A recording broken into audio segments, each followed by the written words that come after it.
Hello, I'm Northwest Coast native artist David Neal, and I've got a really great story for you today. It's about Chief Wealthy, who goes in search of a highborn wife and visits the edge of the world where the next world and ours meet. And then he goes to the undersea world, the land of copper, and returns to his own home with supernatural gifts and treasures. If you got a moment, please like and subscribe and help the channel grow.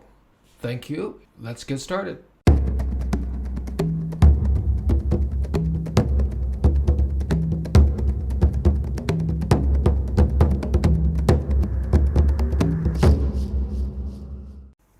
Many years ago, Chief Wealthy was spearfishing for salmon in a river near his village. He saw something in the water that darted rapidly this way and that. He knew at once that it was not a salmon, but a double-headed sea serpent, a sea sloth, and he wanted to catch it for its supernatural power. He bit his tongue and spit the blood into the water, which made the sea sloth calm down so that he was able to spear it. He pulled it ashore, clubbed it several times, and stood back to examine his catch. Before long, Chief Wealthy heard the flapping of wings, and he looked up to see a huge thunderbird descending. It landed on the sea sloth, intending to fly away with it, and was immediately transformed into stone as soon as it touched the sea sloth's blood. His attendants came to the river to see the miraculous stone thunderbird, and as they watched, a white bird landed on its beak. It was unafraid and sat calmly while they watched in awe. "This is surely a supernatural bird," Chief Wealthy said. "There's no doubt of that," his attendant agreed. "There must be some kind of omen," Chief Wealthy said. "We must purify ourselves." They went to a mountain-fed lake in the forest behind their village and washed themselves vigorously with hemlock leaves. The next morning, they found the white bird had returned and was sitting on the stone thunderbird. Chief Wealthy advanced cautiously and held out one finger, offering it as a perch. The bird was not startled and hopped onto his finger. He spoke softly to it as he walked back to his big house. When he was inside the house, his attendants put a mat down in a corner, and Chief Wealthy gently placed the bird on it. The attendants put a dish of water on the mat, and not knowing what it ate, they left a few different morsels of food. "That bird smells of copper," the attendant said. "I noticed that," Chief Wealthy agreed. Chief Wealthy returned to the lake to purify himself. He scrubbed himself with hemlock leaves until his skin was pink and raw. When he returned to his big house, the bird was still sitting peacefully on the mat. The next morning, Chief Wealthy was woken by his attendant, who said excitedly, "Come quickly, you must see this." Chief Wealthy wrapped an oilskin robe about himself and went to the mat where the bird had been sitting. To his amazement, there sat the most beautiful woman he had ever seen. She was naked, and she sat with her arms covering her bosom. Chief Wealthy put his oilskin robe over her shoulders and stepped back so as not to startle her. "Dear lady, welcome to my home," Chief Wealthy said. "I thank you. Where am I?" the beautiful woman said. "This is my big house, and I am the chief of this village." The woman stayed and lived in the village, and no one could induce her to tell her name. After a time, Chief Wealthy asked her to be his wife, and she agreed. Later she gave birth to twins, a boy and a girl, although only the boy survived. The whole tribe mourned the child, and still the woman would not tell her name. Chief Wealthy was happy to have a son, although due to his strong copper odor, he found it difficult to hold the boy.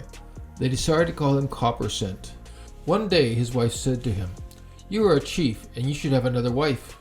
You must marry a highborn woman from another tribe to enrich your family. But you are my wife." "Yes, but marriage will bring names, songs, dances, and other gifts to you, which our son will inherit," she said.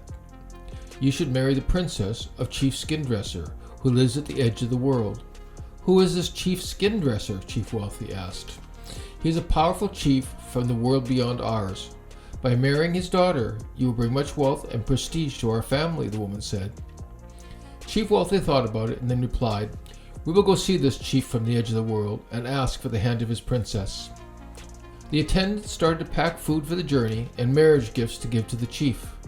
Chief Wealthy asked his lead singer to compose wedding songs to charm the princess. Then Chief Wealthy, his wife, and 4 attendants, including the singer, left on their trek. They walked for several days, practicing the marriage songs in the evenings after they made camp. On the 6th day, they came to a sheltered bay with a narrow beach and a deserted hut. "Copper Scent should stay here and wait for us," the woman said. "Wouldn't it be better if he came with us?" Chief Wealthy said. "This is a supernatural place. He should wait here," the woman replied. They continued on, and the next morning they reached a place where the sky met the land. They walked along the edge of the world until they came to a small hole in the sky. Chief Wealthy approached it and peered inside. On the other side he saw a green verdant land which stretched away as far as the eye could see. "Call for Chief Skin Dresser," his wife told him. Chief Wealthy called out for Chief Skin Dresser, but no one came. Then he called a second, third, and then a fourth time. "I'm coming," came a voice from the hole in the sky. A very old man with long white hair and piercing eyes appeared at the hole. "Who's calling my name?" "Are you Chief Skin Dresser?" Chief Wealthy asked. "I am, and why are you making such a racket?" "I am Chief Wealthy, and I have come to marry your princess." Chief Wealthy stepped back from the hole in the sky and motioned for his attendants to come forward. They sang the first marriage song that they had been practicing, which told of Chief Wealthy's noble ancestry, his deeds as a chief, and how he would bring honor to his wife's family. The attendants, one of whom was a lead singer, sang beautifully, and the words were convincing yet poetic. When the songs were finished, the attendants handed the marriage gifts to Chief Skin Dresser through the hole in the sky.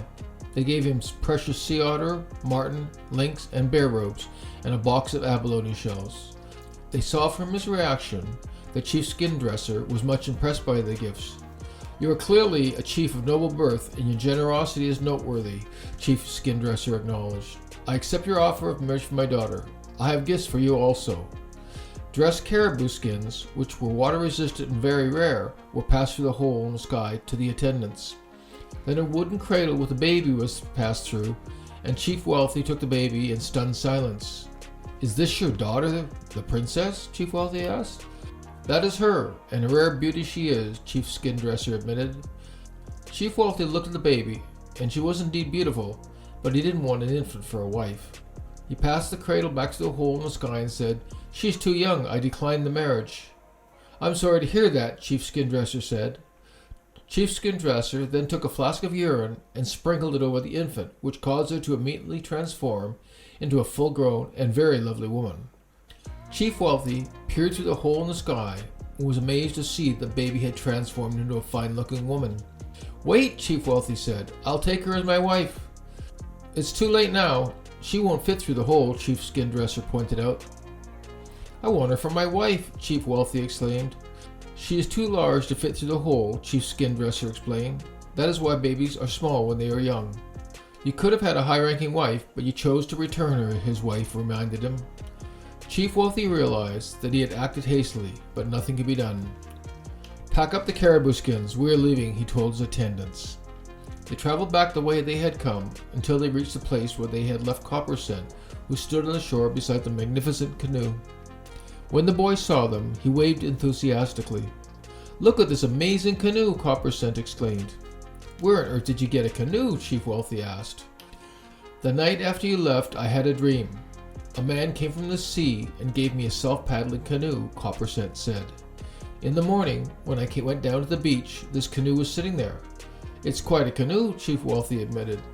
"We will need a canoe for the next part of our journey," his wife said. "The next part," Chief Wealthy said. "Ask your attendants to gather hemlock poles, spruce roots, and cedar twigs," his wife said. "They will be welcome gifts when we see my father." "We are going to see my grandfather?" the boy said. "Yes, son. Now help me to prepare the canoe," his mother said. They took a strong cedar rope and stretched it from bow to stern and tied it securely. Then they took the caribou skins, draped them over the rope, and fastened them to the gunnels so that the top of the canoe was well covered. The attendants loaded the hemlock, spruce, and cedar into the canoe. With the outgoing tide, they pushed off, and the self-paddling canoe took them out to sea. "How do we steer it?" Chief Wealthy said. "Whoever sits in the stern seat thinks about where they want to go, and the canoe travels there," the boys said. "Mother, you should sit there." His mother sat in the stern and concentrated on her home, and immediately the canoe turned to the starboard and set off at a good pace. Before they had traveled far, they came to a place where the rocks extended far out from the shore. "See that cave? That's where we are going," the woman said. The canoe entered the still waters of the cave, and in moments it was very dark. Then the water seemed to speed up until it was more like a river. The bow of the canoe seemed to sink into the water as the sea flowed downwards into the earth. There was just enough light to see, and along the sides of the cave there were many bones, which were the remains of drowned people who had not survived the journey. The waves continuously splashed up over the sides, and they would have sunk, but the caribou skins kept the water out. With no sun or moon, it was difficult to judge how long they traveled through the cave, and everyone became drowsy and the attendants dozed off. The woman sat in the stern seat, thought of her home, and the canoe kept going. "Look, there's light ahead," said Copper Scent. Chief Wealthy pulled up a piece of the caribou skin and peered outside, and he saw that the cave was no longer dim. They emerged near a sand-covered shoreline, and several people stood near the water watching them. The canoe changed course and headed towards them. "Take down the caribou skins so that we can see," Chief Wealthy instructed the attendants. "Look, it's Copper Woman," someone on the shore said. "Is that your name?" Chief Wealthy asked. His wife simply smiled and nodded her head. The canoe came close to the shore and slowed down. When the bow was just about to touch the sand, the attendant slipped over the side, took hold of the gunnels, and pulled it up on the sand. Soon a crowd had gathered on the beach to welcome Copper Woman home. Chief Wealthy was amazed as he looked around. Everything seemed to be made of copper, which was a precious metal in his world. Copper Woman led Chief Wealthy and Copper Scent to the big house in the center of the village. "This is my father, Copper on Top, and my mother, always giving away," Copper Woman said. "Welcome to my house," Copper on Top says as he embraced his daughter. "You have been away so long, we thought that you would not come back," Always Giving Away said as she fought back tears. "This is a happy moment, so none of that talk," Copper Woman said. "I want a hug from my grandson." "Everything here is made of copper. This land must be very prosperous," Chief Wealthy commented. "It is everywhere, even this house is made of copper," Copper on Top replied. "You must be hungry, we'll have a feast." Always Giving Away helped them to get seated, and attendants brought the drinks to them. There were seals in the house, which are as tame as dogs. Copper on Top selected one and said to an attendant, "Take this seal and prepare it for my guests." The attendant took it to the rear of the house, where he clubbed it and butchered it and then cooked it. Afterwards, dishes of crab apples were given to them. "These look like human eyeballs," Chief Wealthy whispered to his wife. "In this world, they are like crab apples and are a delicacy," Copper Woman replied. After the food was cleared away, the attendants sang the marriage songs, and Chief Wealthy and Copper Scent showed them the dances from the world above. Then Chief Wealthy gave the hemlock poles, spruce roots, cedar twigs, and caribou skins to Copper on Top as marriage gifts. "These are wonderful gifts. Such things are extremely rare in my world," Copper on Top explained. "These will make a wonderful salmon trap," Always Giving Away said. "Tomorrow I will make a salmon trap for you," Chief Wealthy offered. The next day, Chief Wealthy and Copper Scent used the hemlock poles, spruce roots, and cedar twigs to make a large salmon trap, which they put in the river near the village. They used heavy stones to anchor it in a back eddy where the current was weakest and left it overnight. In the morning, Copper Scent woke up early and went to check the salmon trap. He was delighted when he found that it was full of sockeye salmon. He hurried home to tell his father of their success. Chief Wealthy and Copper Scent went to the river with baskets, filled them up with salmon, and returned to the big house. "Now that is a nice catch of salmon," Copper on Top exclaimed when he saw the baskets of fish. "Father really knows how to make a salmon trap," Copper Scent said. "I can see that," Copper on Top agreed. That evening, all the people in the village gathered, and they had a salmon feast. After everyone had eaten their fill, Copper on Top presented a canoe, made entirely of copper, to Chief Wealthy. He also gave him dances, 4 ceremonial coppers, and the right to use his name, Chief Copper on Top, which is a high-ranking feast name in the land of copper. "You have been very generous, and this has been a feast to remember," Chief Wealthy stated. "Now that Copper Woman is my wife, we are one family, our world above and your world below. You and your family are welcome in my lands anytime," Copper on Top stated. The gifts and their provisions were loaded in the copper canoe, and Chief Wealthy, his family, and their attendants returned to their village in the world above. Upon their arrival, the people were delighted to see them and were awestruck by the priceless copper canoe.